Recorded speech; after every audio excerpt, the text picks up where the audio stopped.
Isang normal na araw lang ito para sa batang si Hiroshi na hilig ang larong football. Ngunit lingid sa kaalaman ng kanyang mga kalaro na nakakarinig siya ng boses ng isang lalaki na siyang nagpapahirap dito. Maya-maya pa ay tiningnan na ni Hiroshi ang bulletin kung saan nakapaskil ang kanyang magiging bagong section at iyon ay ang Silid 53. Sinabi ng kaibigan niya na ang section na iyon ay magkakaroon ng panibagong guro na may misteryoso o manong kapangyarihan. Sa silid ay ikinwento ni Kyoko sa kanyang mga kaibigan na ang kanilang magiging bagong guro na si Nueno Meisake ay kapitbahay nila noon, at nabanggit din nito ang kakayahan nito na makipaglaban sa masasamang espiritu gamit ang kaliwang kamay niyo na palaging may nakasuot na guwantes. Maya-maya pa ay nakita ng isa nilang kamag-aral na parating na ang guro nila kaya kaagad silang pumunta sa kani-kanilang mga upuan. Habang nasa tapat pa lang ng pinto ay may sinasabit na ito, bagay na ikinatuwa ni Kyoko sapagkat napatunayan niya sa kanyang mga kaibigan na totoo ang mga sinabi niya. Ngunit dahil may pagkamaloko ang guro, sa halip na matakot ay natawa pa ang mga estudyante. Maya-maya pa ay formal nang nagpakilala ang guro sa harap ng klase bilang Nueno Meisake na kilala rin siya sa bansag na Health Teacher Nubei. Gayunpaman pinagtawanan siya ng mga ito. Habang nagtatawanan ay biglang tumayo ang isang bata para itanong kung nakapagtataboy ba talaga si Nubei ng masamang espiritu sapagkat ihihingi umano niya ng tulong ang kanyang manika na sa palagay niya ay sinapian dahil humahaba ang buhok nito tuwing gabi. Sinubukan ni Nubei na paalisin ang masamang espiritu ng manika sa harap ng klase pero sa halip ay nakalbo lang ito, bagay na ikinainis ni Hiroshi at sinabing huwag silang linlangan at biguin ni Nubei.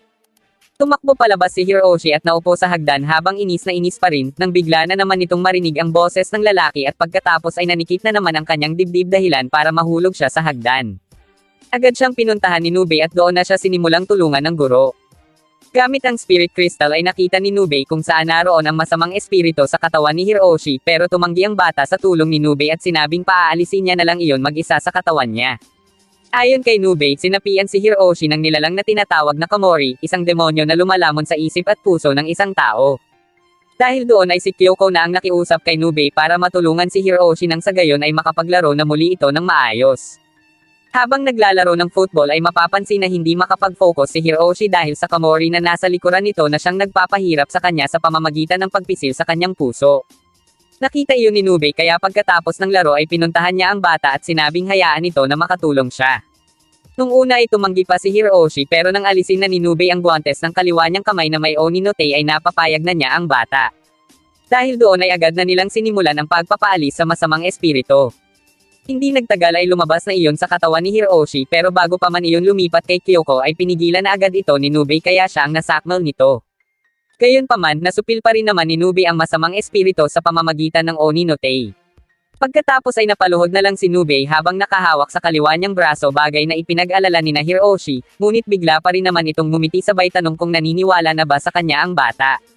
Simula noon ay maayos nang nakakapaglaro si Hiroshi pero hanggang ngayon ay palaisipan pa rin kay Nubei kung ano ang dapat niyang gawin sa manika na tinutubuan pa rin ng buhok. Makalipas ang ilang araw, panibagong kaso naman ng kababalaghan ang naging usap-usapan sa eskwelahan. Agad na sinabi ni na Hiroshi kay Nubei ang tungkol sa multo na si Haneko na nakita umano ni Miki sa palikuran ng lumang paaralan. Naisa na nilang aksyonan ni Nubei ang tungkol doon, ngunit tumanggi ang guro sapagkat binisita na umano nito ang palikuran at wala namang nakitang espiritu kaya maaaring imahinasyon lang daw iyon dala ng takot. Dahil marami ring ginagawa ay itinaboy na ni Nubei ang dalawang bata, nang bigla namang tumayo si Ritsuko na naiihi pala at sinabi kay Kyoko na samahan siya sa palikuran dahil natatakot siya. Bago umalis ay nakiusap si Ritsuko kay Nubei na kumilos na, at dahil hindi kayang tiisin ni Nubei ang kagandahan ng kapwa guro ay sinabi pa nito na gagawin niya ang lahat ng kinakailangan para lang kay Ritsuko.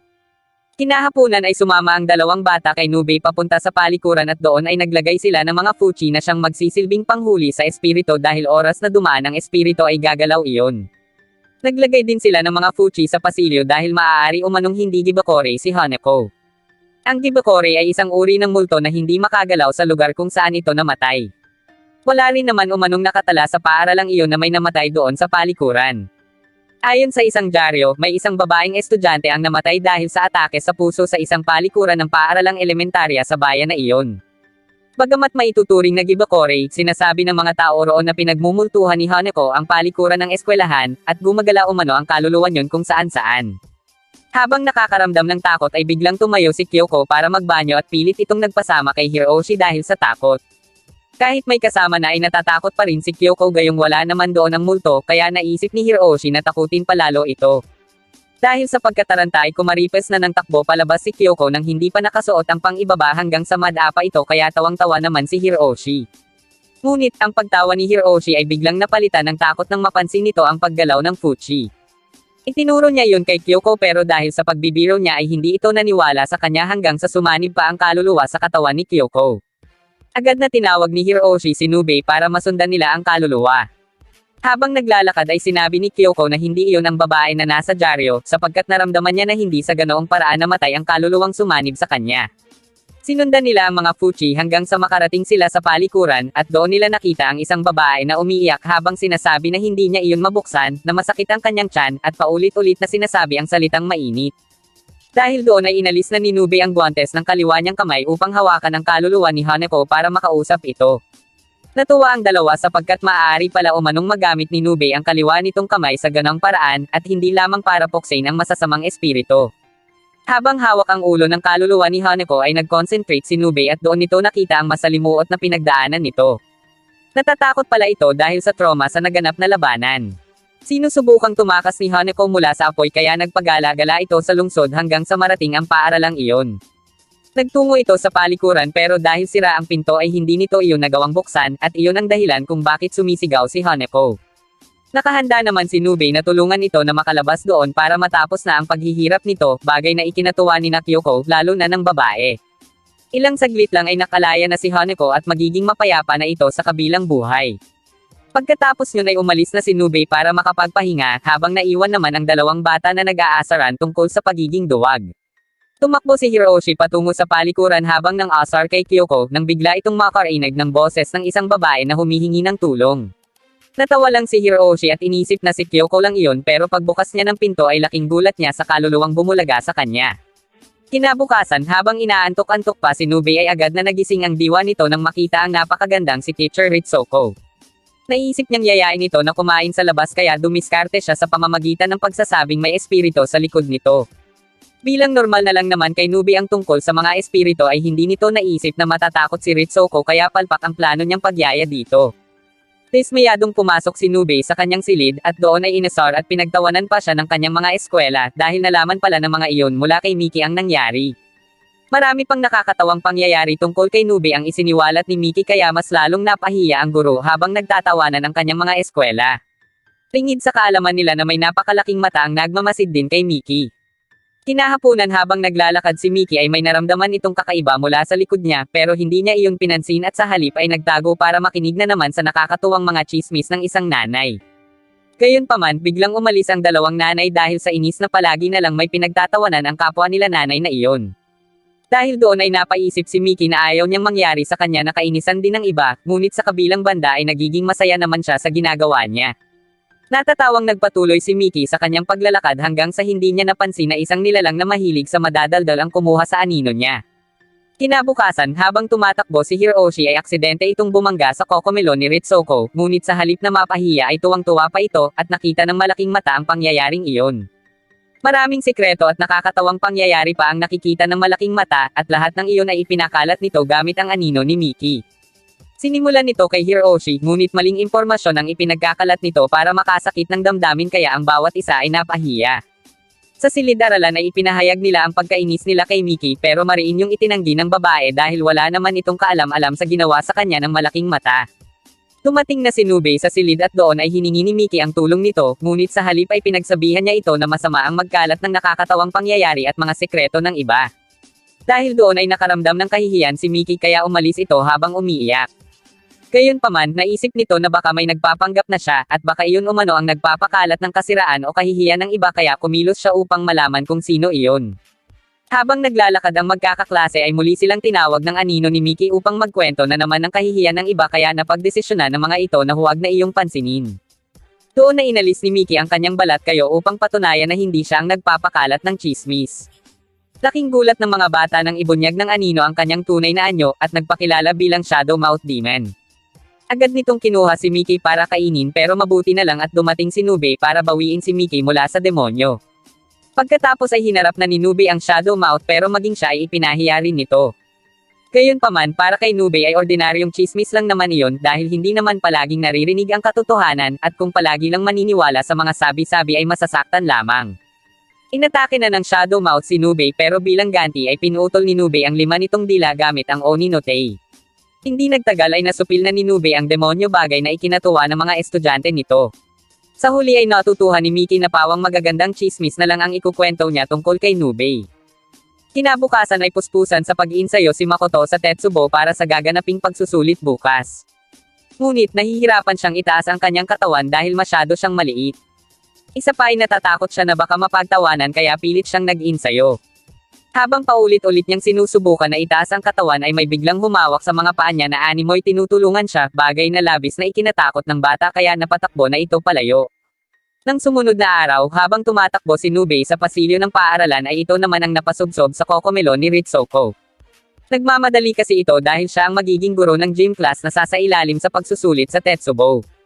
Dahil doon ay pinaalalahanan siya ni Ritsuko na mag-ingat sapagkat marami umano ang naaaksidente sa Tetsubo ngayong buwan. Bago magsimula ay pinakiramdaman muna ni Nubei ang lugar kung may masamang espiritu ba doon na siyang posibleng dahilan ng mga aksidente. Dahil wala namang kakaiba ay nagsimula na sila. Una ay pinakitaan muna ni Nubei ng iba't ibang estilo ng Tetsubo ang kanyang mga estudyante pero mapapansin na balisa si Makoto. Pagkatapos ni Nubei ay sinimulan na nila ang pagsusulit at nauna na si Kimura. Sunod agad na tinawag si Makoto pero napansin ni Nubei na may kakaiba sa bata kaya tinanong niya ito. Doon sinabi ni Makoto na hindi nila dapat gamitin ang Tetsubo dahil sa kappa o isang water demon na nagpakita sa kanya kahapon.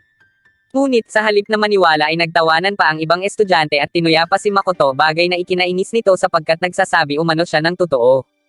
Sa kabila ng tawanan, pinaniwalaan ni Nubei si Makoto kaya sa halip na mag-Tetsubo ay magma-marathon na lang sila. Sa faculty, habang nagre-research si Nubei ay kini-question siya dahil sa pagpapasara niya ng Tetsubo at sa paniniwala na mayroon dong kappa. Pinag-usapan din siya ng mga estudyante kaya sinabi ni Makoto na itigil na ni Nubei ang ginagawa dahil wala namang maniniwala sa kanila at sasabihin na lang umano ng bata sa lahat na nagsinungaling lang siya. Pinigilan ni Nubei si Makoto at sinabing sa halip na gawin iyon ay manguha na lang ito ng ebidensya para mapatunayan na totoo ang sinasabi niya. Dahil doon ay ginamit muli ni Makoto ang Tetsubo nang makaalis si Nubei. Saktong dadaan si Hiroshi sa tapat ng Tetsubo kaya habang naroon si Makoto ay nasaksihan nito kung paano hinailan ng kappa si Makoto. Wala nang nagawa si Hiroshi para tulungan ang kamag-aral kaya agad niyang ibinalita kay Nubei ang nangyari. Agad nilang binalikan ang lugar para tulungan si Makoto. Gamit ang dowsing rods ay sinundan nila kung saan patungo ang daloy ng tubig sa ilalim ng lupa hanggang sa dalhin sila noon sa isang lumang balon. Bumaba sila sa balon at patuloy na hinanap si Makoto. Hindi nagtagal ay narating na nila ang parte kung saan posibleng nakatira ang kappa. Walang ano-ano ay may biglang humagip kay Hiroshi at iyon na ang tinatawag na kappa. Aatakihin na sana ni Nubei ang kappa nang bigla itong pigilan ni Makoto na nagsabing hindi iyon masama. Sa katunayan ay pinuprotektahan umano sila ng kappa mula sa bomba na nasa ilalim ng lupa ng paaralan. Inisip ni Nubei na ang bomba ay naiwan doon noong panahon pa ng digmaan at kailangan iyong maalis sa lalong madaling panahon. Samantala, inalis na ng principal ang karatula sa Tetsubo para muli na iyong magamit ng mga estudyante. Dahil doon ay mas lalo nang nagitak ang lupa sa ilalim kaya kumilos na si Nubei. Gamit ang kanyang Oni no Tei ay tinakot niya ang mga bata na nasa Tetsubo para magtakbuhan ang mga ito at ilang segundo lang ay tumakbo na sila at doon na sumabog ang bomba. Inihatid ng kappa ang 4 papunta sa ligtas na lugar. Labis ang pasasalamat ng mga ito sa kappa dahil maraming buhay ang nailigtas nito. Samantala, bilang kapalit sa naantalang pagsusulit, sa halip na Tetsubo ay table tennis na lang ang lalaruin ng mga ito upang mabigyan sila ni Nubei ng grado sa gym class. Nang sumunod na araw ay naglaro naman ang mga ito ng football na paboritong laro ni Hiroshi pero kabaligtaran naman para kay Kimura. Pagkatapos ay nagtungo naman si Nubei sa kaitaasan ng gusali ng paaralan para mag-orasyon, ngunit itinigil niya rin agad iyon sapagkat ayaw makinig ng espiritu sa kanya, at aniya ay matatagalan pa iyon kaya mas mabuti pa umanong pagbawalan muna ang mga estudyante na pumunta roon. Habang inaaral ni Nubei kung paano masusupil ang espiritu ay biglang dumating si Ritsuko upang ipaalam sa kanya na nagbabalak umano sina Hiroshi na tingnan ang may 13 baitang na hagdan. Ang hagdan na iyon na papuntang rooftop ay may 12 baitang umano kapag umaga, at nagiging 13 kapag gabi. Ngunit oras na may tumungtong sa pan-13 ay bigla na lang iyong maglalaho at hindi na makakabalik pang muli. Habang nakatitig ang dalawa sa hagdan ay bigla silang ginulat ni Kimura at sinabing bilangin nila ang baitang.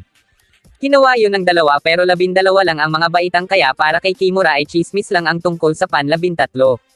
Maya-maya pa ay dumating din doon si Nubei para yayain na ang 3 na bumaba. Sapagkat hindi rin naman umano ng mga ito makikita ang ika-13 baitang dahil tanging masasamang tao lang ang makakakita nyon. Habang naglalakad pababa ay napansin ni Kimura ang kagamitan ni Nubei para sa paghahanap ng mga espiritu kaya nagtaka ito. Maya-maya pa ay nagsimula na ng klase si Nubei pero napansin nito na wala si Kimura. Nasa labas iyon at nagbabalak na akyatin muli ang may 13 baitang dahil aminado ito sa pagiging masamang tao sapagkat palagi siyang hindi umaaten sa klase at dinudumihan ang mga pader, hindi rin siya nagbabayad ng pamasahe at nangungupit pa sa kanyang ama. Ngunit maya-maya pa ay natunton din siya ni Nubei at pilit na pinabalik sa klase dahil sa simultaneous national practice exam na magsisimula bukas kaya kailangan nilang magkaroon ng practice pagkatapos ng kanilang klase. Gayunpaman, hindi napansin ni Nubei na tumakas muli si Kimura at dumiretso ito sa faculty.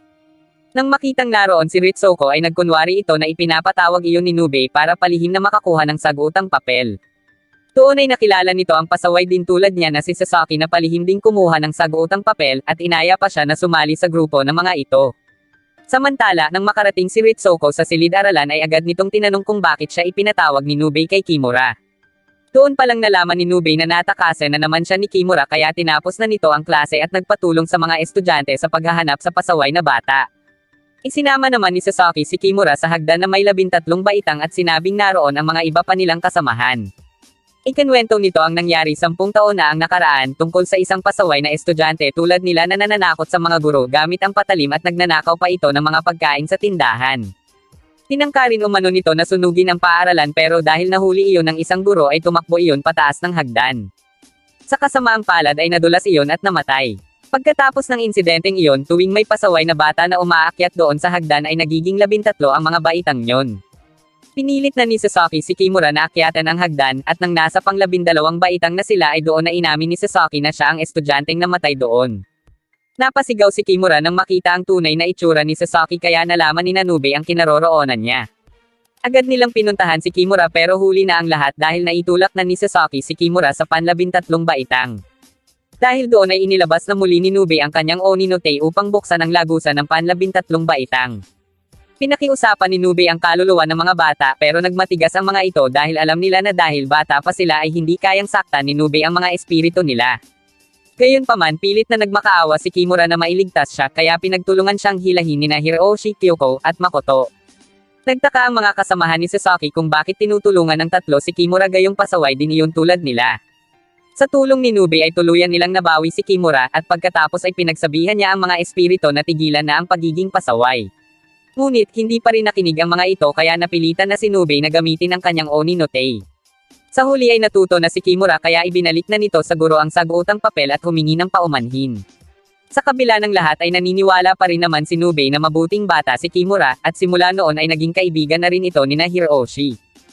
Makalipas ang ilang araw, isang nilalang na tinatawag na Yuko ang nagkatawang tao upang makapasok sa mundo ng mga tao at hanapin ang bungo na angkop sa kanya. Sa pamamagitan ng puting kristal ay natukoy nito ang taong hinahanap niya. Sa paaralan, habang sinisimula ng principal ang meeting ay kinwentuhan ni Nubei si Ritsuko ng tungkol sa haunted house at mga multo dahilan para matakot na naman ito. Nagalit ang dalaga at hinabol si Nubei hanggang sa biglang bumangga si Ritsuko sa dibdib ng gwapong lalaki na bagong guro pala doon. Ipinakilala sa kanila ng principal ang bagong PE teacher na si Tamamo Kyosuke. Habang nakatingin ang lahat kay Tamamo ay lingid sa kaalaman ng mga ito na si Tamamo ay ang nilalang na si Yuko na nagbalat kayo sa mundo ng mga tao upang hanapin si Hiroshi. Gayunpaman, may kakaibang aura na naramdaman si Tamamo nang makita nito si Nubei. Maya-maya pa ay ipinakilala na ito ni Nubei sa mga estudyante, at mapapansin na pinagkaguluhan ito ng mga mag-aaral na babae, at ikinumpara pa sa ating bida. Gayunpaman, agad na natuon ang atensyon ni Tamamo kay Hiroshi at nilapitan niya ito, habang tinitingnan ang perpekto at angkop na bungo ng bata para sa kanya. Habang nagaganap iyon ay nagsimula na ring makaramdam ng kakaiba si Nubei sa bagong guro. Makalipas ang ilang minuto ay nagsimula na sila ng pagpapractice para sa darating na soccer event sa susunod na linggo. Dahil paboritong laro ni Hiroshi ang soccer ay nagpakitang gilas dito si Tamamo para makuha ang loob ng bata. Hinamon pa niya si Nubei ng one-on-one. Noong una ay nakay Nubei ang suporta ni Hiroshi pero nang magawang agawin ni Tamamo ang bola ay hinangaan na ito ni Hiroshi. Natigilan naman si Nubei sa kanyang kinatatayuan sapagkat nakita nito na naging bungo ang bola. Dahil doon ay sinabi nito kay Kyoko na isama si Hiroshi paalis dahil alam niya na ngayon ang pagkatao ni Tamamo. Gayunpaman, sinundan pa rin ni Tamamo si Hiroshi na nasa silid-aralan. Doon ay ibinigay ng bata sa kanya ang ginawa nitong Nisenga na inisip niyang normal na tela lang. Pagkatapos ay isinama niya sa silid ng mga kagamitan at doon niya na ibinunyag ang kanyang totoong pakay kay Hiroshi. Ngunit lingid sa kaalaman ni Tamamo na may plano na rin pala sa kanya si Nubei at doon ay sinabi ng guro na ang Nisenga na suot ni Tamamo ay may sumpa. Gayunpaman, mabilis lang na sinira ni Tamamo ang mga Nisenga dahil sa angking lakas nito na hindi basta-basta tinatabla ng mga sumpa. Pagkatapos ay binihag nito si Hiroshi at gamit ang kanyang mga alaga ay iniwan niya si Nubei na nakikipaglaban sa mga iyon. Ngunit nang mapasandal sa pader ay napansin ni Nubei na ilusyon lang ang mga umaatake sa kanya dahil oras na huminto siya sa paggalaw ay mawawala na rin ang ilusyon at iyon ang tinatawag na Genshin no Jutsu. Matapos mapagtanto ang lahat ay agad na kumilos si Nubei para habulin si Yuko pero hindi niya maiwasang malito sa mga ilusyon ni Yuko hanggang sa mabangga siya ng isang truck na inakala niyang isang matanda. Gayunpaman, nagpatuloy pa rin si Nubei para sundan si Yuko at doon ay ginamit niya na ang kanyang Oni no Take ngunit, sa huli ay nagawa siyang patumbahin ng napakalakas na si Yuko at pagkatapos ay tinangay muli si Hiroshi paalis. Dinala nito ang bata sa tambakan ng mga sirang sasakyan upang doon kumpletuhin ang kanyang Jinkyo no Jutsu. Pilit na kumawala si Hiroshi habang isinisigaw ang pangalan ni Nubei para humingi ng tulong ngunit sinabi ni Yuko na napatay niya na ang guro gamit ang kanyang kubi sa sumata. Maya-maya pa ay inalis na ni Yuko ang kanyang lumang bungo kaya nakita na ni Hiroshi ang totoo nitong anyo. Takot na takot ang bata at wala nang magawa habang papalapit sa kanya si Yuko upang simulan na ang pagkuha sa bungo niya, ngunit natigilan ito nang biglang dumating si Nubei. Gayunpaman, nag-aalala naman si Hiroshi sa kalagayan ni Nubei pero kahit ganon ay pinilit pa ring lumaban ng guro sa ilusyon ni Yuko. Dahil mapapansing nahihirapan si Nubei ay nag-isip si Hiroshi ng paraan para matulungan ito. Mininipila ng bata ang sasakyan upang kumapit sa magnet ang mga metal na ilusyon, pati na rin ang hawak na armas ni Yuko, at doon na sinamantala ni Nubei ang pagkakataon para tapusin ang nilalang. Sa pag-aakalang nagtagumpay na sila ay umalis na ang dalawa sa lugar pero ang hindi nila alam ay nabuo muli si Yuko. Nang sumunod na araw ay pumasok si Nubei na puno ng tapal ang katawan pero dahil mapagbiro ito ay inakala ni Ritsuko na nananakot lang ito sabay tapik sa mga sugat nito. Napatalon sa sakit si Nubei pero nagulat ito nang marinig ang boses ni Yuko. Lumapit ito kay Hiroshi at sinabing hindi na ito interesado sa bungo ng bata. Dahil sila lang ang nakakaalam ng tungkol sa nangyari ay sa rooftop ng paaralan sila nag-uusap ni Nubei. Doon sinabi ni Tamamo na naiiba si Nubei sa ibang mga tao kaya interesado siya na malaman pa ang tungkol dito. Gayunpaman, nakahanda si Nubei na kalabanan muli si Tamamo pero naantala iyon nang ituro ni Tamamo ang umiiyak na si Makoto na nasa tuktok ng mataas na poste. Agad na kumilos si Nubei para iligtas ang bata kahit na iniinda pa nito ang sakit ng mga sugat niya.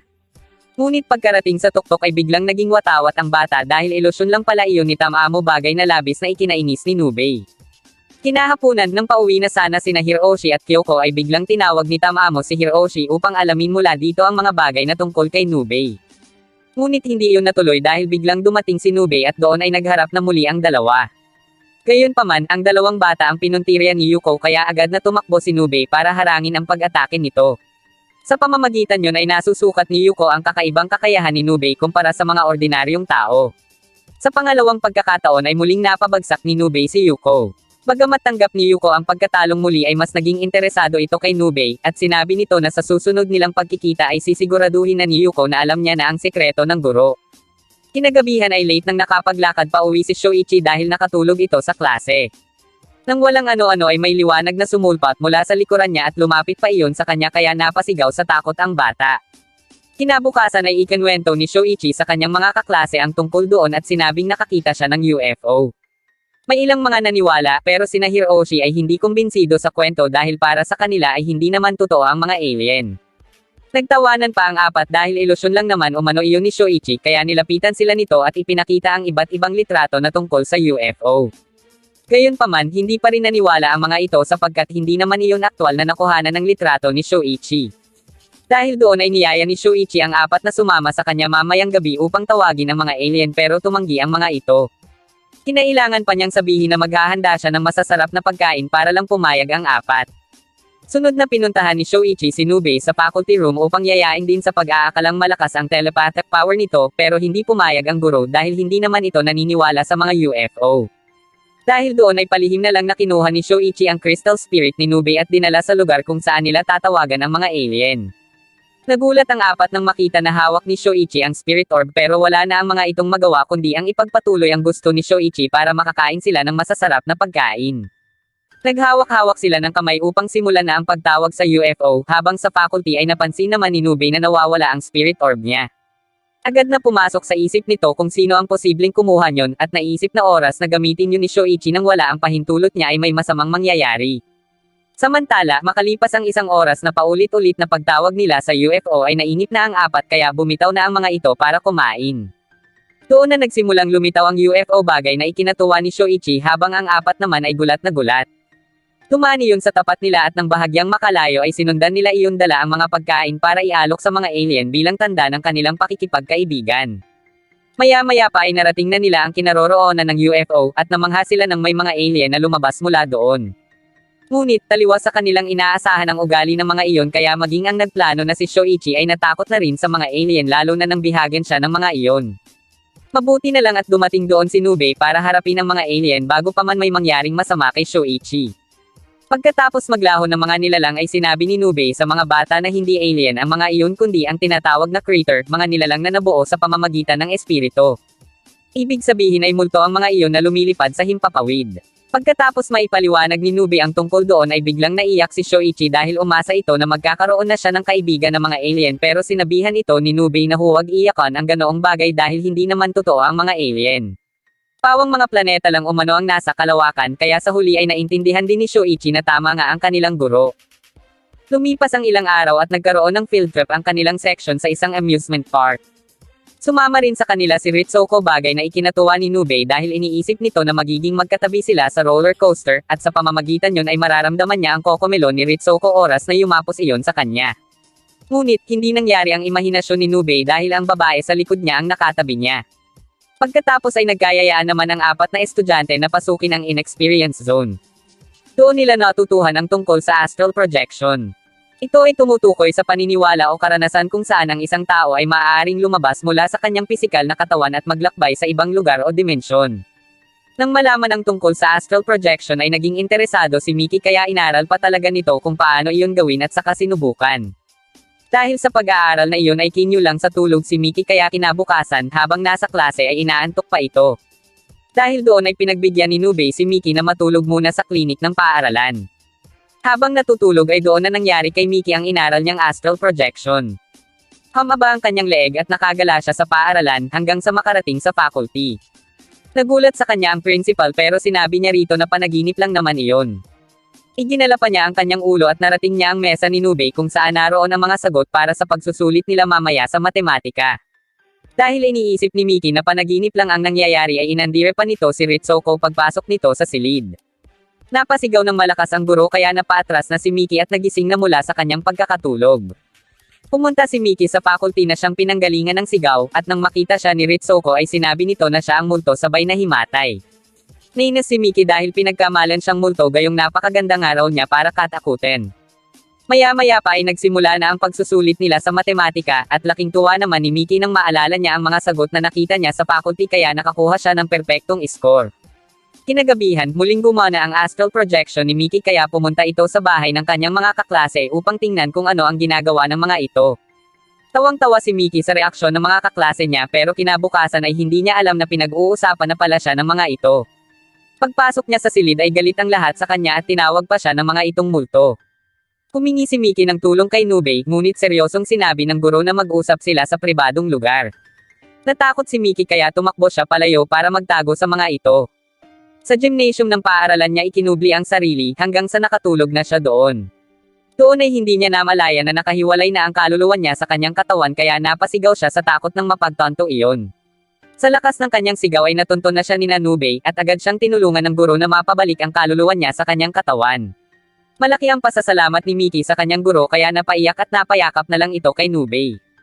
Isang umaga, manghang-mangha sina Hiroshi sa bagong mountain bike ni Akira na pinaghirapan nitong pag-ipunan sa loob ng 6 na buwan. Maya-maya pa ay niyaya muna ni Akira ang tatlo sa isang tindahan para ilibre ang mga ito, pero hindi pa man sila nakakapasok ay bigla namang natamba at nabangga ng truck ang bagong bisikleta ni Akira. Sa paaralan, tahimik at walang kibo si Akira habang nanghihinayang naman ang tatlo dahil pinaghirapan pa naman ito ang ipinambili niyon. Dahil sa sunod-sunod na kamalasan ni Akira ay inisip ni Hiroshi na baka may masama umanong espiritu kay Akira na siyang nagiging sanhi ng kamalasan nito. Dahil doon ay naisip nilang sumangguni kay Nubei, kaya agad nila iyong pinuntahan sa faculty. Ikinwento nila sa guro ang mga nangyari pero ayon kay Nube ay wala naman siyang nararamdamang espiritu kay Akira. Para hindi na malungkot ang bata ay naisip ni Nube na pasalihin ito sa isang paligsahan kung saan isang bagong bisikleta ang maaaring mapanalunan, lalo na at magaling naman ito sa sining. Natuwa si Akira at agad na kumuha ng clay para maghulma ng figure ni Kyoko bilang kanyang model na siyang ilalaban niya sa contest. Nang magsisimula na ay laking gulat ng tatlong lalaki nang makitang nag-alis pa si Kyoko ng kanyang damit, gayong mukha lang naman niya ang kailangan ni Akira. Maya-maya pa ay nagsimula na ito pero dahil hindi pa niya iyon matatapos ay iniwan muna nila iyon sa silid na may nakalagay na bawal galawin. Ngunit, isang nilalang ang pumasok sa silid at sinira ang ginawa ni Akira, kaya kinaumagahan ay laking gulat nila nang makita iyon, at nagtaka sila kung sino ang may gawa niyon. Muli ay inisip ni Hiroshi na malas si Akira kaya halos mawala na ito ng pag-asa. Nilapitan ni Nube ang clay at naramdaman nito ang mahinang espiritu. Sa palaruan, naisip ni Akira na lahat na lang ng pinagpapaguran niya ay nababaliwala, nang biglang dumating si Nube para palakasin ang loob niya na gumawa ulit sila ng panibago. Magdamag siyang sinamahan ng apat hanggang sa sila na lang dalawa ni Nube ang natirang gising dahil inantok na ang tatlo. Samantala, para hindi maramdaman ang antok ay kinausap ni Nube si Akira, at para na rin malaman ang pinagmumula ng sinasabing kamalasan ay tinanong niya ito kung nakaranas na ba ito ng aksidente na muntik na nitong ikamatay. Agad na sumagot si Akira at sinabing noong bata pa siya ay nalunod siya at nawala ng malay, at muntik na siyang mamatay noon kung walang nakapag-CPR sa kanya. Doon na binanggit ni Nube ang tungkol sa isang nilalang na sumisira sa pinaghirapan ng mga batang pinahihirapan dahil sa pagkamatay ng mga iyon ng maaga. Biglang nahulog ang isang figurine sa silid na naging sanhi para magising ang tatlo, at doon na rin nagsimulang magpakita ang nilalang na tinatawag na Statue Demon. Gulat na gulat si Akira at naalala nito na noong nawalan siya ng malay ay nakita niya ang nilalang na iyon. Sinabi ni Nube na noong muling magkamalay si Akira ay sumama sa kaluluwa nito ang Statue Demon, at ipinagpapatuloy ngayon ang panggugulo sa bata. Agad na ginamit ni Nube ang kanyang kaliwang kamay para kalabanan ang nilalang at para tigilan na niyon si Akira. Hindi nagtagal ay natalo niya ang demonyo kaya ngayon ay wala nang manggugulo sa kanyang estudyante. Dahil doon ay nagawang makasali ni Akira sa kompetisyon at nanalo pa ito, ngunit ang premyong bisikleta ay isa lamang palang modelong laruan. Gayunpaman, natuwa na rin ang bata dahil sa mga papuring natanggap niya dahil sa kanyang kasipagan.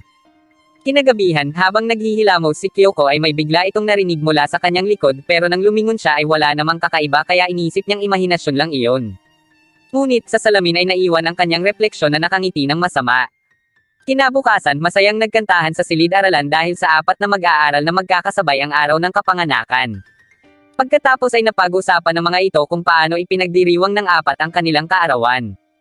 Natigilan na lang si Kyoko habang hawak ang regalo nang marinig ang sinabi ni Hiroshi na wala iyong pakialam sa kanyang kaarawan dahil pareho namang abala sa trabaho ang magulang niya. Samantala, dahil kaarawan din ni Nube ay tinanong ito ni Ritsuko kung ano ang gusto nitong regalo, bagay na labis na ikinatuwa ng guro.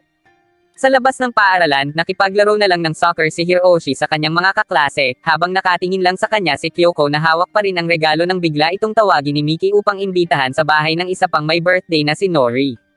Tinanong muna ni Kyoko kung kasama ba si Hiroshi pero nang malaman na hindi ay hindi na rin ito sumama at sinabing may gagawin pa siya. Pagkatapos ng laro ni Hiroshi ay inabangan ito ni Kyoko para sabihin na pagkatapos ng kanilang klase ay magkita sila sa harap ng Dormoko Playground. Na-intrigue si Hiroshi kaya nang paalis na si Kyoko ay tinanong pa niya ito kung bakit sila magkikita doon. Hindi sinabi ni Kyoko ang eksaktong dahilan kaya biniro ito ni Hiroshi na may gusto sa kanya si Kyoko, bagay na ikinainis nito sabay hakbang sa hagdan pero natakid ito. Habang nakasubsob sa sahig ay gulat na gulat si Hiroshi nang may mapansin siyang humiwalay sa katawan ni Kyoko. Naging palaisipan kay Hiroshi kung ano ang nangyari pero dahil sa tingin niya ay maayos naman si Kyoko ay hindi niya na iyon inisip. Natapos na ang klase kaya minanmanan ni Kyoko si Hiroshi para malaman kung sisipot ba ito, ngunit nakita niya na sinabi nito kay Nube ang tungkol sa sinabi niya kaya nainis siya rito. Walang ano-ano ay may biglang dumating mula sa likod niya at laking gulat niya nang makitang ang taong iyon ay siya.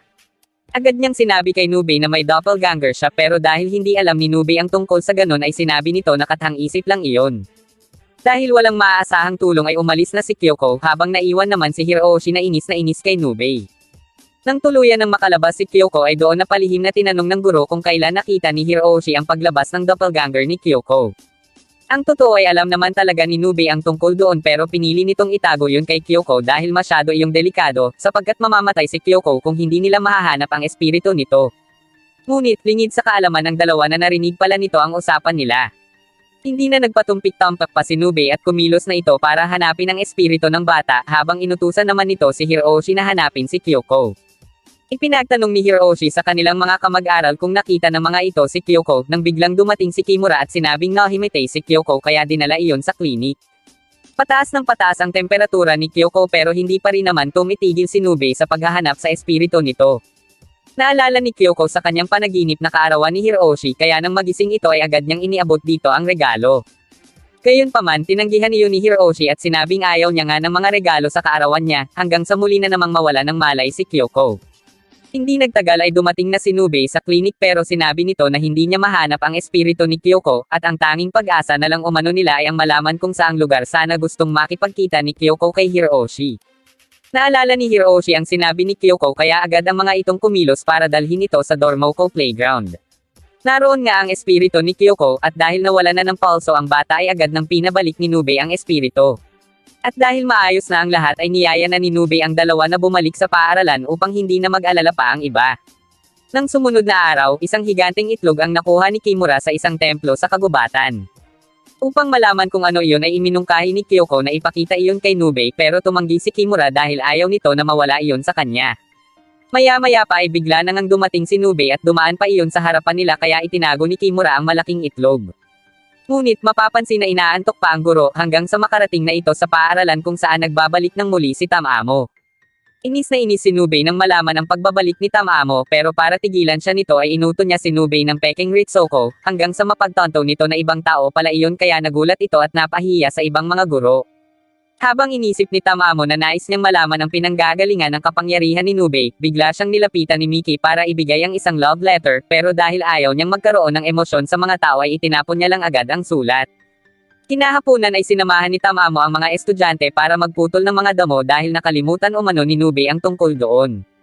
Muli ay galit na galit si Nube kay Tamamo at sinisi ito kung bakit niya iyon nakalimutan, pero biglang nabaling ang atensyon nilang lahat dahil sa sigaw ni Kimura at sa makapal na hamog na bomb alot sa paaralan dahil aksidenteng nagpatak at nabasag ang malaking itlog. Hindi akalain ni Tamamo na makakakita siya roon ng Lemurio, isang uri ng kakaibang isda na nagpapagala-gala sa hamog. Nang itlog sa mga estudyante ang Lemurio para ang mga ito ang magsisilbing tagapagpakain sa mga iyon. Ngunit bago pa man may malalang mangyari sa mga bata ay kumilos na si Nube gamit ang kanyang Onino tape para tapusin ang nilalang pero masyado iyong malakas at hindi tinatabla ng kanyang bawat pag-atake. Sinabi ni Tamamo na hanggat nasa hamog ang isda ay wala nga talagang kwenta ang mga pag-atake ni Nube dahil kahit mahati pa ito ay kaya nitong mabuo muli. Humingi ng tulong si Nube kay Tamamo pero natutuwa pa nga umano ito sa pagdating ng isda dahil habang pinoprotektahan ni Nube ang mga estudyante ay nagiging walang hanggan ang kapangyarihan ng guro, kaya wala umano itong pakialam kahit ilan pang buhay ng mga estudyante ang masakripisyo malaman niya lang ang sikreto ni Nube. Nagalit si Nube kaya mag-isa nitong iniligtas ang mga bata, at sa isang silid ay susubukan na sana niyang alisin ang mga itlog ng isda sa likod ni Makoto at Akira, ngunit sinabi ni Tamamo na wala din iyong kwenta dahil oras na mabasag ang mga itlog ay papasok ang makamandag na lason sa katawan ng mga ito. Dagdag pa nito na ang mga itlog ay mapipisa na sa paglubog ng araw kaya kung hindi iyon magagawang maalis ni Nube ay lalamunin ng mga iyon ang katawan ng mga bata.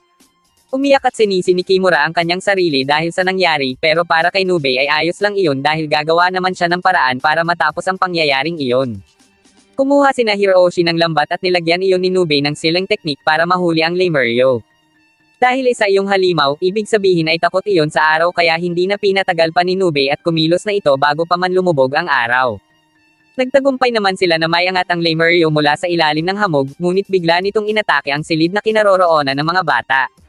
Dahil doon ay mas tumaas pa ang kapangyarihan ni Nube at sinakihan nito ang isda upang mailayo ito sa mga bata. Samantala, dahil malapit ng dumilim ng tuluyan ay humingi na ng tulong ang mga estudyante kay Tamamo, sapagkat oras umano na may mangyari sa kanila ay sisisihin ni Nube ang sarili at baka tangkain pang kitilin ang sariling buhay. Kapag nangyari iyon ay hindi na umano malalaman ni Tamamo ang sikretong kapangyarihan ng kanilang guro. Dahil umiiyak na ang mga estudyante sa harap niya, at sa pagnanais na malaman ang sekreto ng guro ay tumulong na si Tamamo kay Nube. Hindi nagtagal ay natapos din nila ang halimaw at kasabay niyon ay ang paglaho na rin ng mga itlog sa likod ng dalawang bata. Masayang masaya ang mga ito dahil ligtas na sila, habang si Tamamo naman ay nagpaalam na muli kay Nube dahil sa pangatlong pagkakataon ay natalo na naman siya nito dahil sa ginawa niyang pagtulong na hindi naman dapat. Bago tuluyang umalis ay sinabi ni Nube na sasabihin niya na ang sekreto ng kanyang kapangyarihan. Napalingon si Tamamo at doon ay nilapitan siya ng masasayang bata na labis na nagpapasalamat sa kanya. Hindi naintindihan ni Tamamo ang ibig sabihin ni Nubei pero para dito ay ang mga bata ang pinanggagalingan ng kanyang kapangyarihan at maiintindihan umano iyon ni Tamamo kapag naging guro ito. Nang sumunod na mga araw, nagkaroon ng pagsusulit ang mga mag-aaral ni Nubei at laking gulat ng magkakaklase nang makita na nakakuha si Miki ng perpektong score. Maging si Nubei ay nagtataka kung paano iyon nangyari pero napangiti na lang siya nang lumapit si Ritsuko para batiin siya dahil ibig sabihin ay magaling umano siyang guro kaya nakakuha si Miki ng perpektong score. Maya-maya pa ay biglang ipinatawag ng principal si Nubei para tanungin tungkol sa nalaman nito na ang isa umano sa kanilang mga estudyante ay namataang tumetambay sa mall pagkatapos ng eskwela. Bilang elementarya pa lang ang kanilang mga estudyante ay mahigpit na nilang ipinagbabawal ang tungkol doon kaya naman agad na umaksyon si Nubei.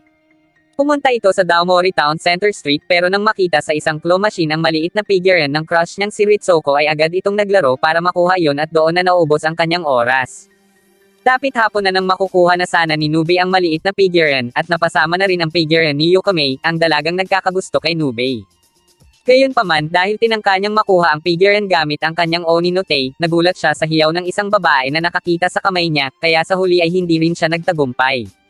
Habang nadidismaya ay biglang nilapitan ni Makoto at Kinida si Nubei upang itanong kung ano ang ginagawa doon ng guro. Ngunit, agad na ibinalik ni Nubei sa dalawang bata ang tanong at sinabing bawal ang mga ito doon. Samantala, sa kabilang banda ay napansin naman ng guro si Miki kasama sina Kyoko Kimura at Hiroshi. Isinama ni Miki ang tatlo patungo sa kinaroroonan ng isang babae na siyang nagturo sa kanya ng mga sagot sa pagsusulit. Habang kinakausap ang babaeng manghuhula, lingid sa kaalaman ng apat na sinundan sila ni Nubei para alamin kung anong pakay nila doon. Nakita ng guro ang mga pinakawalang kodegitsu ng manghuhula. Ayon sa babae, kaya ng mga kodegitsu na makita ang mga bagay na nasa malalayong lugar, mabasa ang damdamin ng isang tao, o mahulaan ang magiging lagay ng panahon. Sa pamamagitan ng pito ay natatawag pabalik ng babae ang mga kodegitsun, at doon na nito ibinigay ang hiningi ni Miki na sagot sa pagsusulit, at nasagot na rin ito ang itinanong ni Kyoko at Kimura. Pagkatapos ay naningil na ito ng tig 500 yen bawat isa, ngunit nagtaka si Hiroshi kung bakit hindi nasagot ang tanong niya na kung sino ang mapapangasawa ni Nubei. Napaisip din ng babae kung bakit hindi pa bumabalik ang isa sa kanyang mga kodegitsun nang biglang magpakita si Nubei na hawak iyon. Kinwestiyon ni Nubei ang babae kung bakit ito may hawak ng kodegitsun, ngunit sa halip na sumagot ay nagalit lang ito. Sinabi ni Nubei na para makontrol ang mga kodegitsun ay kinakailangan ng sapat na kapangyarihan dahil kung hindi ay maaaring hindi iyon makontrol ng isang tao. Gayunpaman, sa halip na makinig ay pinadeganan lang ng babae si Nubei sa isa sa kanyang mga kodegitsun at pagkatapos ay umuwi na ito. Doon sumalubong kay Izuna ang napakarami pang mga kodegitsun at ang isa ay bagong panganak pa, habang sa daan ay iniisip naman ni Nubei na magkakaroon ito ng problema sa pagkontrol sa mga iyon. Kinabukasan, muling pamwesto doon si Izuna para manghula at kumita ng pera, at muli rin itong binalikan doon ni Nubei. Nalaman ng guro na si Izuna ay ipinanganak sa isang Itako home at tumakas ito sa kalagitnaan ng pagsasanay sa Itako at bumaba sa Tokyo. Aminado si Izuna sa kanyang mga ginawa pero natawa pa ito at sinabing siya ay magiging espiritista sa Tokyo at magiging kilala at mayaman. Sinubukan ni Nubei na pabalikan si Izuna sa pagsasanay pero hindi nakinig ang babae at sinabing huwag siyang diktahan sa dapat niyang gawin. Pagkatapos ay umuwi na si Izuna, ngunit nadatnan nito ang mga kodegitsu na nag-uumpukan sa isang sulok na tila may kinatatakutan. Nilapitan niya ang mga ito at doon na lumitaw ang bagong panganak na kodegitsun. Sinubukang alamin ni Izuna kung ano ang espiritual na kapangyarihan nito pero sa halip ay sinaktan lang siya nito. Dahil doon ay umatake ang ilang kodegitsun pero wala ang mga iyong nagawa. Nakaramdam ng takot si Izuna dahil iyon ang unang beses na nangyari sa kanya na hindi niya napapasunod ang kodegitsun. Lumabas ang itim na kodegitsun at sumapi sa isang tao na siyang naging dahilan para katakutin ito. Napagtanto ni Izuna na ang pagsapi ang kapangyarihan yon kaya agad siyang kumilos para hulihin iyon. Hinabol niya ang kodegitsun hanggang sa makarating iyon sa lugar na maraming tao, at doon naghasik ng kaguluhan. Sinubukan itong kontrolin ni Izuna pero bigo siya at siya ang sinakmal nito sa pamamagitan ng pagsanib sa higanteng pugita. Gayunpaman, nailigtas naman ni Nubei ang babae, at saka pinalabas ang Demon Kodegitsun para hulihin at ibalik sa kulungan. Sa huli ay nagtagumpay naman si Nubei kaya humingi si Izuna ng tawad sa guro at hiniling pa na maging tagasunod siya nito. Makalipas ang ilang araw, tulong-tulong ang mga estudyante ni Nubei sa pagtutulak ng kanilang mga kagamitan para manalo sa sinalihan nilang paligsahan sa darating na pagdiriwang ng anibersaryo ng Daomori Elementary. Nang makaramdam ng pagod ay naupo muna si Makoto sa gilid ng malaking bato na ayon kay Kyoko ay lugar din noon ng mga manlalakbay para magpahinga. Tinakot ni Kyoko si Makoto pero siya pa ang naunang mapasigaw nang magpakita ang mga manlalakbay na namayapa na. Para maintindihan ng mga bata, sinabi ni Nubei na hindi espiritu ang mga iyon kundi mga alaala ng bato, sapagkat ang mga alaala umano ay nananatili sa mga lumang bagay tulad nyon. Kinabukasan ay dumating na ang araw ng pagdiriwang. Habang wala pang seremonya ay bumili muna si Nubei ng paborito niyang takoyaki pero nang isusubo niya na iyon ay bigla yung nagyelo dahil sa pagdating ni Yukamei. Niyaya ng dalaga ang guro na mag-date sila pero dahil umiiwas si Nubei na mapag-usapan sila ay tumanggi ito sa dalaga. Gayunpaman pinilit pa rin ito ni Yukamei at isinama pa sa nakapwestong manghuhula. Ngunit nang makita ang isang Kodagitsun ay nalaman ni Nubei na ito pala ay si Izuna. Bago pa man magtalo ang dalawa ay niyaya na ni Yukamei si Nubei palayo nang biglang mapatili ang mga estudyanteng babae nang makita ang guro. Sinabi ni Nubei na ganun siya kasikat pero ang totoo ay si Tamamo naman ang tinilian ng mga ito. Huling nakaramdam ng inis si Nubei nang makita ang pagbabalik ni Tamamo nang bigla silang lapitan ng principal upang bisitahin kung ano ang inihanda ng klase ni Nubei para sa festival. Pinagpawisan ng bahagya ang principal nang makita na isa iyong haunted house pero hindi na siya magtataka dahil kay Nubei iyon. Ngunit pagpasok nila sa loob sa halip na matakot ay nagtawanan pa ang tatlo dahil sa hindi nakakatakot na itsura ng mga bata, bagay na ikinainis naman ng mga ito kaya pinalabas na nila ang tatlo. Samantala, sa labas ay tatlong barumbadong magkakapatid ang dumating at nanggulo sa mga pwesto. Pinasok rin ng mga ito ang haunted house pero wala rin ang mga itong ibang ginawa kundi ang manggulo. Dahil doon ay sinigawan ni Hiroshi ang mga ito na tumigil na pero sa halip ay sinaktan pa ng mga ito ang mga bata. Nakarating kay Nubei ang tungkol sa ginawa ng tatlo at maging si Tamamo ay nainas sa mga iyon. Gayunpaman sinabi ni Nubei na dahil estudyante niya ang mga bata ay siya na umano ang bahala sa tatlo. Gamit ang Crystal Orb ay hiniling ni Nubei na maging totoo ang haunted house. Habang patuloy na nang aabala ang tatlo sa klase ni Ritsuko ay dumating sina Hiroshi upang papuntahin ang tatlo sa kanilang haunted house. Dahil maloko ay pumayag naman ang tatlo at mayabang pang sinabi na sisirain muli nila ang haunted house kapag hindi tumalab ang pananakot sa kanila. Ngunit pagkapasok pa lang ay pinutakti na agad ang mga ito ng iba't ibang mga espirito kaya nakiusap ang mga ito na palabsen na sila doon. Tinakot din ni Miki at Tamamo ang tatlo hanggang sa mapaihi na sila sa kani-kanilang mga pantalon. Ngunit, ang totoo ay video lang pala na mula sa Crystal Spirit ang nakita ng magkakapatid at nakaupo lang pala ang mga ito sa labas ng haunted house. Sa sobrang takot ay tumakbo na palayo ang tatlo at natawa na lang ang mga estudyante sa mga ito.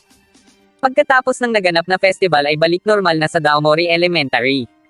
Sa library, habang may kausap ay napansin ni Noriko ang isang babae na nagbabasa ng libro, ngunit pagkaalis ng lalaki ay bigla na lang ding nawala ang babae sa kinauupuan nito bagay na ipinagtaka ni Noriko. Agad niya iyong ikanwento kay Nubei pero batid pala ng guro ang tungkol sa babae na nagngangalang Fuyori. Ngumiti pa ito at sinabing mabait naman iyon at hindi nananakit kaya wala umanong dapat ikatakot si Noriko.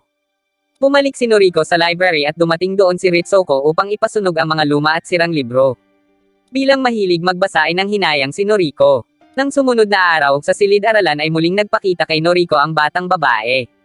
Tinanong niya si Shizuko kung nakita rin ang babaeng nakasuot ng pulang jacket pero nang sabihing hindi ay binaliwala niya na lang iyon. Maya-maya pa ay nagpunta si Shizuko sa palikuran para kumuha ng tubig at doon na nito nakita si Fuyori. Naalala nito ang tinanong ni Noriko kaya inisip nito na baka iyon ang tinutukoy ni Noriko nang bigla itong magulat at matigilan. Sa silid-aralan ay nagtaka si Sato kung bakit hindi pa bumabalik si Shizuka kaya naisip nito na sundan iyon, ngunit pagdating sa palikuran ay wala naman si Shizuka, hanggang sa may biglang tumawag sa pangalan niya mula sa kanyang likuran. Maging ang naglilinis na sina Kimura at Eiji ay pinagpakitaan din ni Fuyori. Samantala, nagtaka naman sina Kyoko kung bakit pati si Sato ay nawala na rin kaya sinundan nila ang mga ito sa palikuran. Naisip ni Miki na parang may kakaiba nang biglang magpaalam si Noriko at sinabing kailangan niya nang bumalik sa library. Habang naglalakad sa pasilyo ay nakita niya muli si Fuyori mula sa bintana kaya nagmadali siya para tingnan iyon ng malapitan pero bigla na naman iyong nawala. Sina Hiroshi naman na naghihintay kina Kimura at Eiji ay nagtaka na rin kung bakit hindi na ang mga iyon sumunod sa kanila kaya hindi tuloy nila masimulan ang laro. Sinubukan nilang hanapin ang dalawa pero tanging sapatos lang ng mga iyon ang natagpuan nila. Dumating sina Kyoko at Miki at sinabing nawawala rin sina Shizuka at Sato. Dahil doon ay agad nilang ipinaalam kay Nubei ang tungkol sa nangyayari at sinabing malamang ay kagagawan iyon ng multo. Tahimik lang si Noriko sa faculty dahil may pilit itong inaalala tungkol sa pangalan ng mga nawawala. Nagsimula na sina Nubei sa paghahanap sa mga batang nawawala dala ang Crystal Spirit, habang si Noriko naman na nasa library ay biglang lumabas at sinabi kay Nubei na alam niya na kung ano ang nangyayari. Gayunpaman, bigla silang nakarinig ng sigaw at nang balikan nila ang silid na pinag-iwanan nila kina Kyoko at Miki ay wala na ang mga ito doon. Naiyak na lang si Noriko at sinabing nakita niya si Fuyori na gumagala sa iba't ibang parte ng eskwelahan, hindi lamang sa library. Ipinakita rin nito ang listahan ng mga pangalan at ang pagkawala ng mga estudyante ay nakaayon sa pagkakasunod-sunod nito. Sinabi ni Noriko na nakita niya iyon sa lumang libro na susunugan sana niya kaya inisip niya na baka nagalit ang babae na nakapulang jacket. Habang nag-uusap sina Nube at Noriko ay biglang nakita ni Makoto ang babae na papunta sa kanilang silid-aralan kung nasaan si Masaro, kaya agad na tumakbo sina Nube upang pigilan ang pagkawala rin nito. Gayunpaman, bago pa man nila narating ang silid ay huli na ang lahat. Ibig sabihin, sa pagkakataong ito ay si Noriko na ang sunod na kukuhanin ng babae. Tinanong ito ni Nube kung ano ang dahilan kung bakit nito kinukuha ang mga estudyante, pero hindi ito sumagot at sa halip ay pilit na kinukuha si Noriko. Nagawang mahawakan ni Nube ang kamay ni Noriko at bago pa man sila tuluyang maglaho ay inihagis nito kay Hiroshi ang lista ng pangalan ng isang libro na kailangan umanong mahanap ng mga ito. Napunta ang dalawa sa isang madilim na lugar at doon ay nakita nila ang mga nawawalang estudyante. Sinubukang lapitan ni Nube ang mga ito, ngunit pinigilan ito ni Fuyori. Muli ay tinanong niya ang bata kung bakit nito iyon ginagawa gayong sa pagkakaalam niya ay mahilig lang naman itong magbasa. Sumagot ang bata at sinabing hindi niya maalala. Doon na sinabi ni Noriko na marahil ay ang librong The World's Fairy Tales ang tinutukoy nito. Dahil kulang ang pahina ay ginawa nitong pamalit ang mga estudyante. Napasigaw si Masaro at sinabing kasalanan niya iyon dahil natapunan niya ng juice ang libro, at nang subukan niya na tuyuan iyon ay aksidente naman niyang napunit ang mga pahina. Samantala, kasalukuyang hinahanap ni Hiroshi at Makoto ang libro, nang bigla nilang maalala ang mga susunuging libro ni Ritsuko. Kasabay ng pagkasunog yun ay nakaramdam din ng init ang mga estudyanteng nasa pahina, habang pilit namang inaalala ni Fuyori ang kwento sa librong iyon. Dahil nabasa iyon ni Noriko ay ipinaalala niya rito ang nakalimutan nitong parte ng kwento na siyang nagpasaya sa babae. Dahil doon sa wakas ay muli nang nakabalik sa tunay na mundo ang mga estudyante, at agad na inayos ni Noriko ang mga napunit na pahina ng paboritong libro ni Fuyori, bagay na ikinasaya nito. Linggo ang sumunod na araw at sina Kyoko at Hiroshi ang naka-assign na maglinis sa paaralan. Naisip ni Kyoko na puntahan nila si Nube dahil pumasok din iyon kahit araw ng linggo. Ngunit habang nagtatrabaho si Nube ay bigla na lang nitong hindi makontrol ang kaliwa niyang kamay hanggang sa tuluyan ng masira ang selyo nito.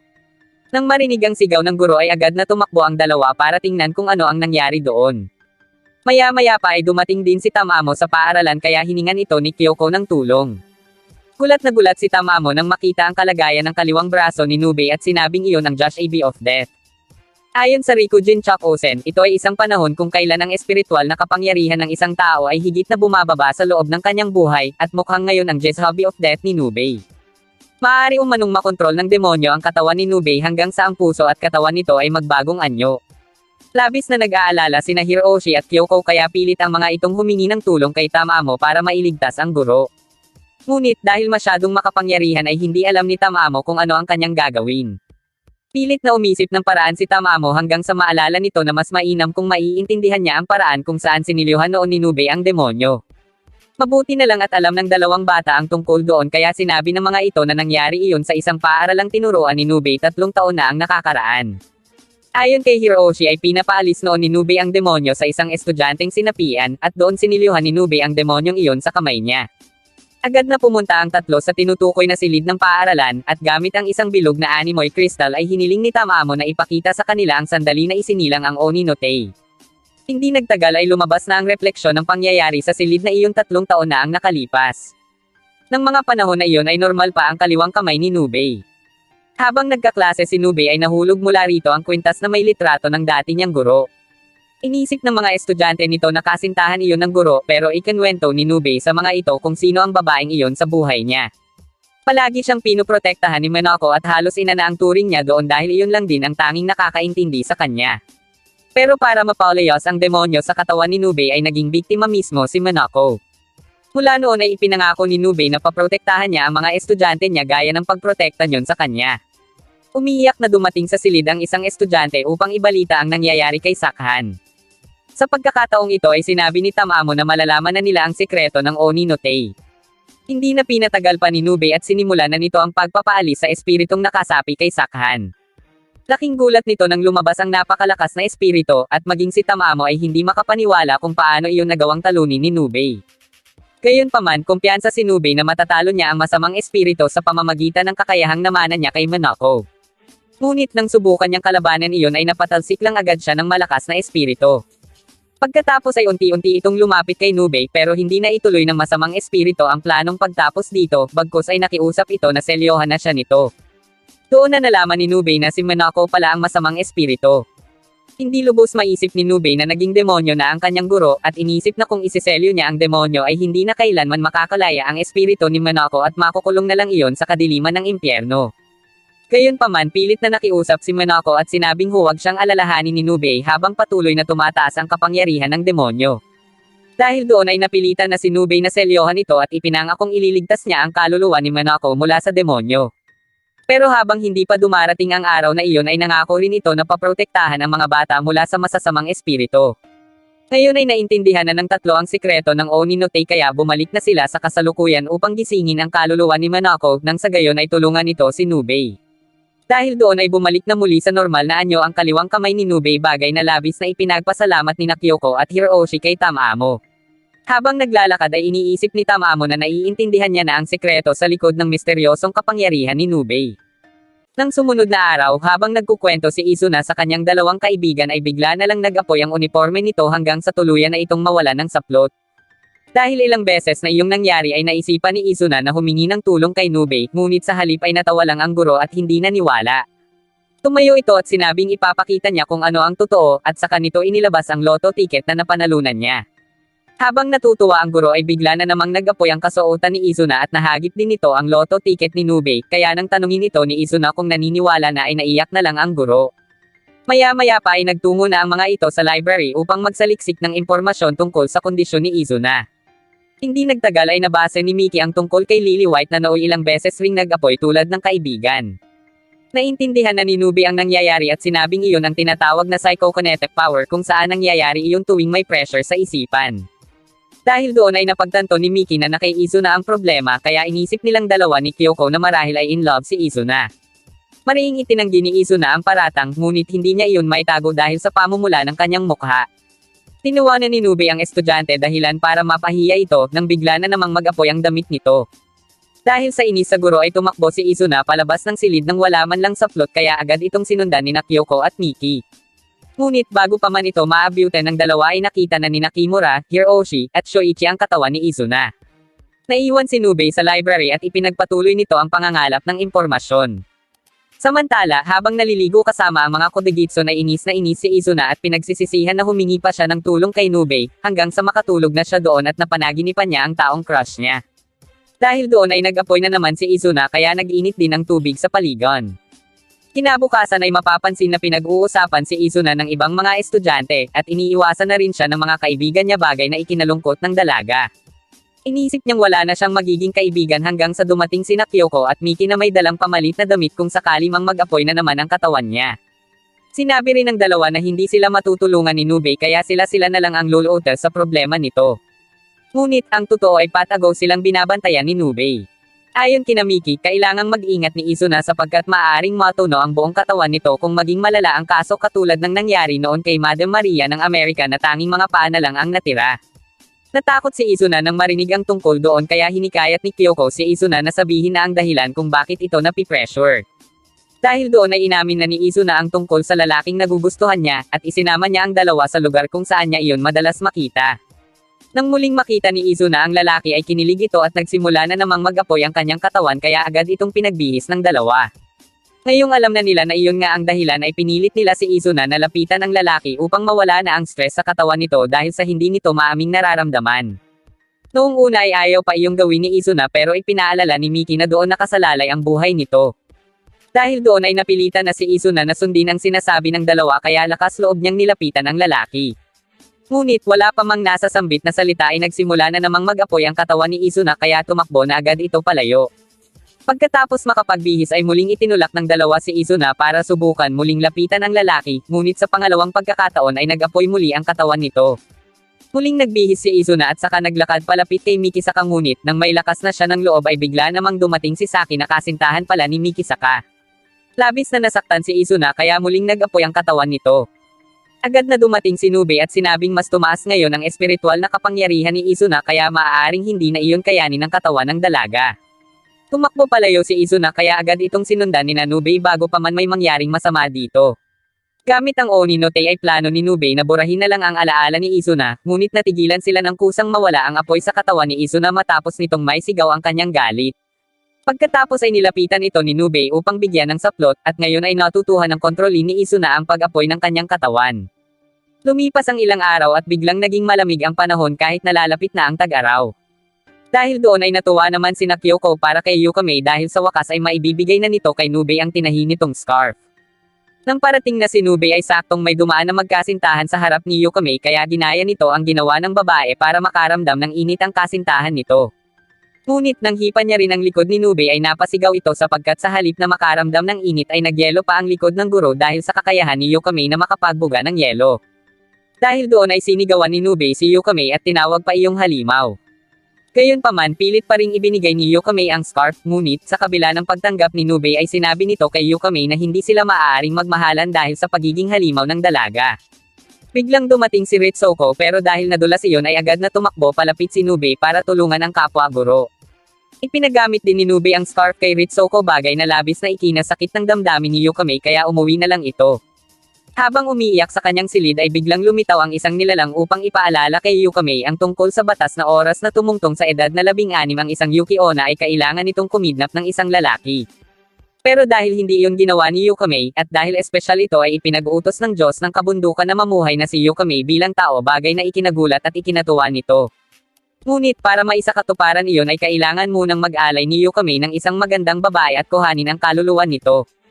Kinabukasan ay nagtungo si Yukame sa paaralan, nang bigla muling lumitaw ang nilalang at sinabing si Ritsuko ang kidnapin nito, nang sa gayon ay wala na rin umanong kaagaw si Yukame kay Nube.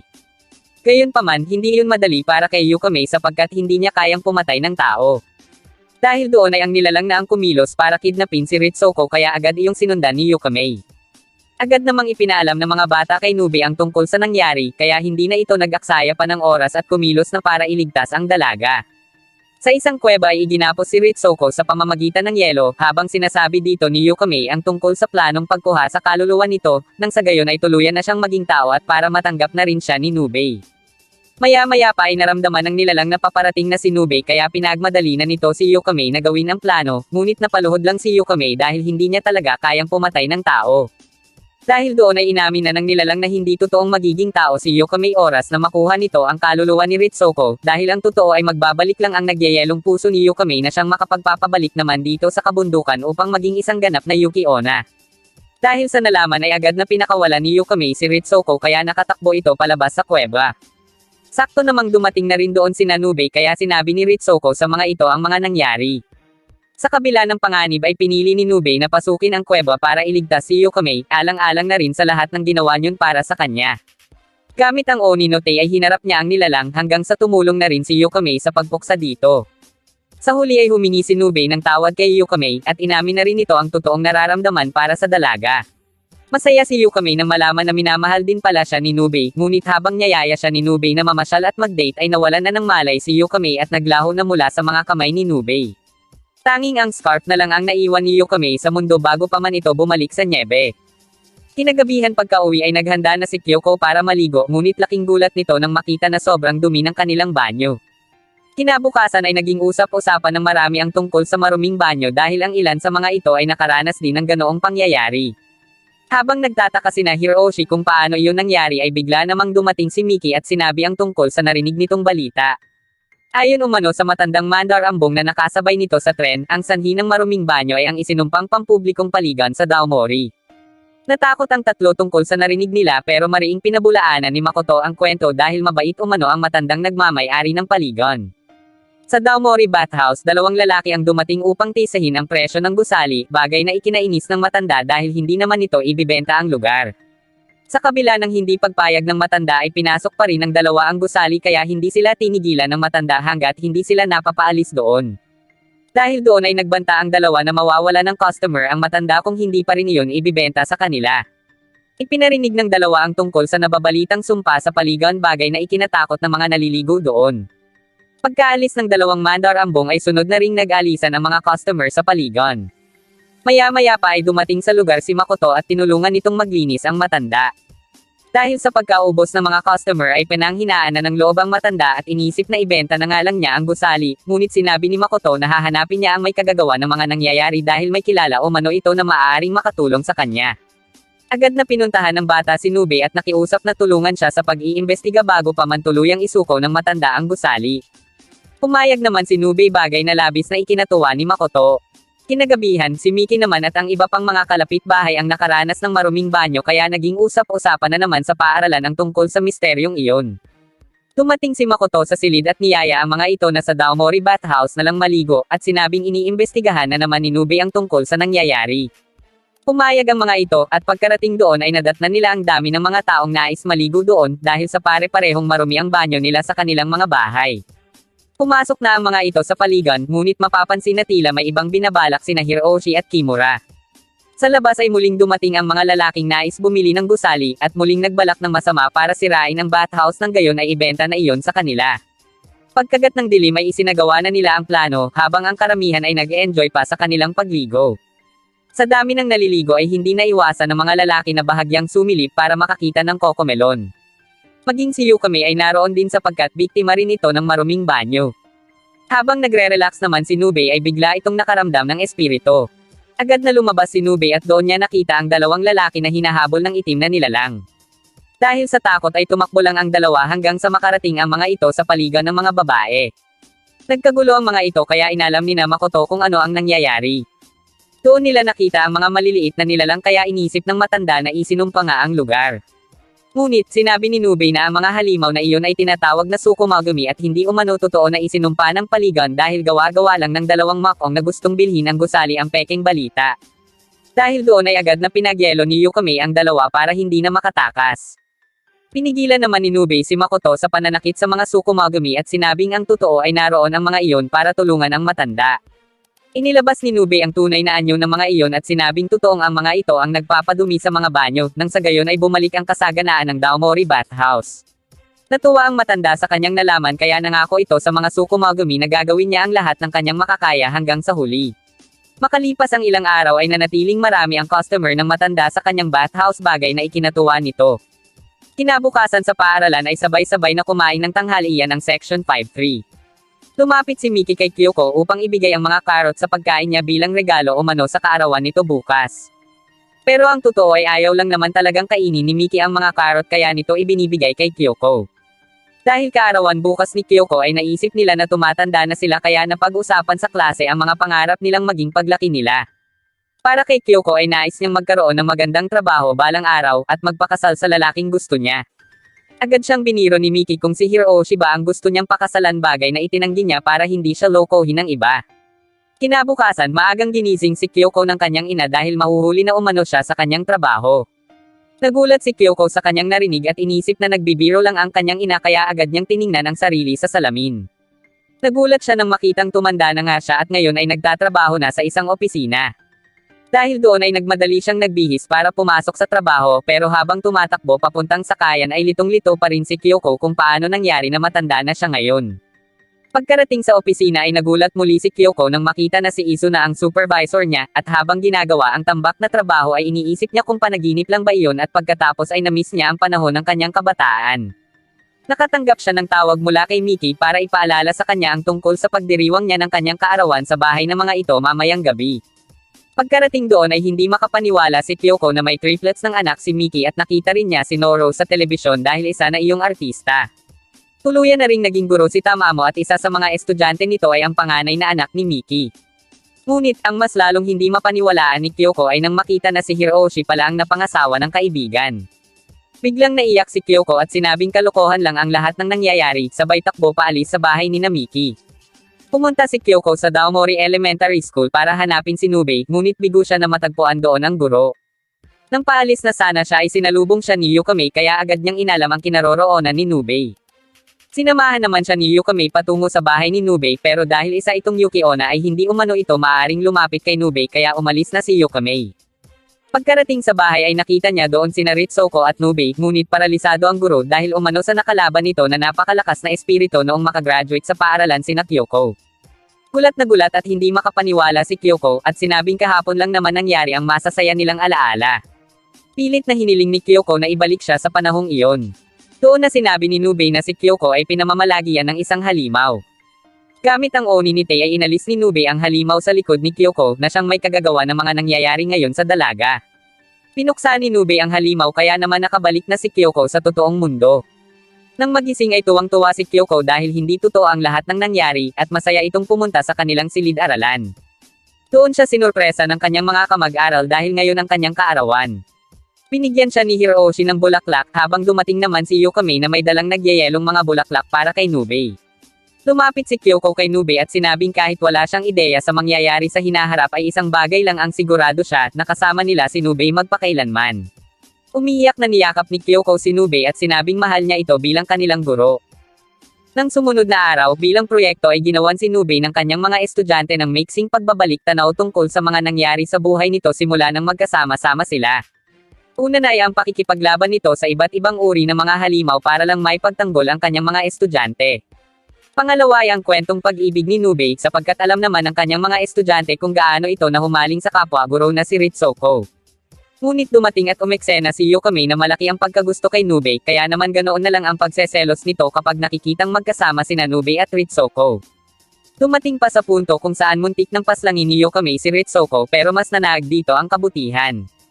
Gayunpaman sa pangyayaring iyon ay nalaman niya na gusto rin pala siya ni Nubei.